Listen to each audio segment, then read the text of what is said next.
Guide to Health. Written by Mohandas K. Gandhi.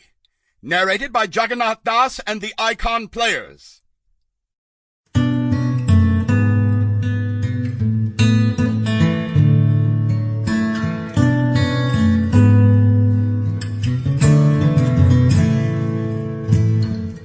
I will not let anyone walk through my mind with their dirty feet. Nobody can hurt me without my permission. Happiness, true happiness, is what you think, what you say, and what you do when you are in harmony. Mahatma Gandhi.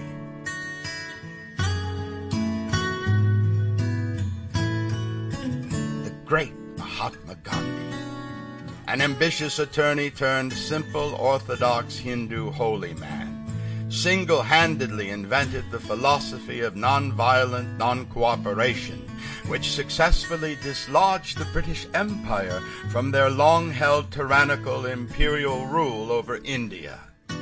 In this in-depth inspirational presentation, the important and still timely thoughts of this iconic social reformer on the subject of clean living are neatly revisited.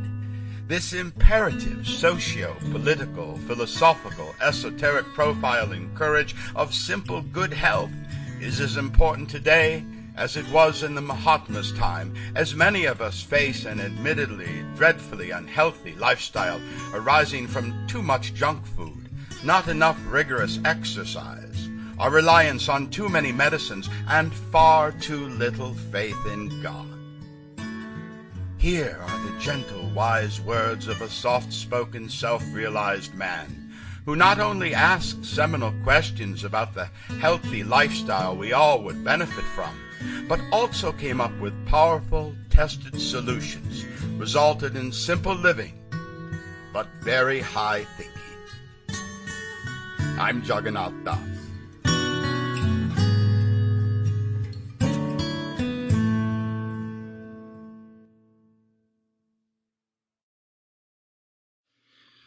Ordinarily, that man is considered healthy who eats well and moves about, and does not resort to a doctor.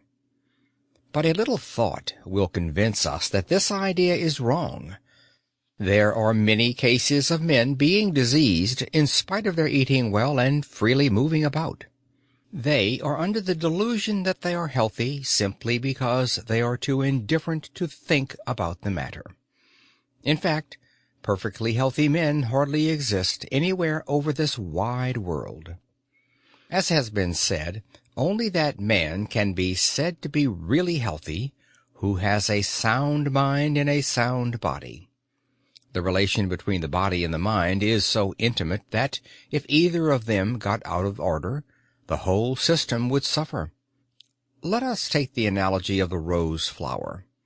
Its color stands to its fragrance in the same way as the body to the mind or the soul. No one regards an artificial paper flower as a sufficient substitute for the natural flower, for the obvious reason that the fragrance which forms the essence of the flower cannot be reproduced. So, too, we instinctively honor the man of a pure mind and a noble character in preference to the man who is merely physically strong. Of course, the body and the soul are both essential, but the latter is far more important than the former. No man whose character is not pure can be said to be really healthy. The body which contains a diseased mind can never be anything but diseased. Hence, it follows that a pure character is the foundation of health in the real sense of the term, and we may say that all evil thoughts and evil passions are but different forms of disease. Thus considered, we may conclude that that man alone is perfectly healthy whose body is well formed, whose teeth as well as eyes and ears are in good condition, whose nose is free from dirty matter, whose skin exudes perspiration freely and without any bad smell, whose mouth is also free from bad smells, whose hands and legs perform their duty properly, who is neither too fat nor too thin, and whose mind and senses are constantly under his control. As has Sample complete. Ready to continue?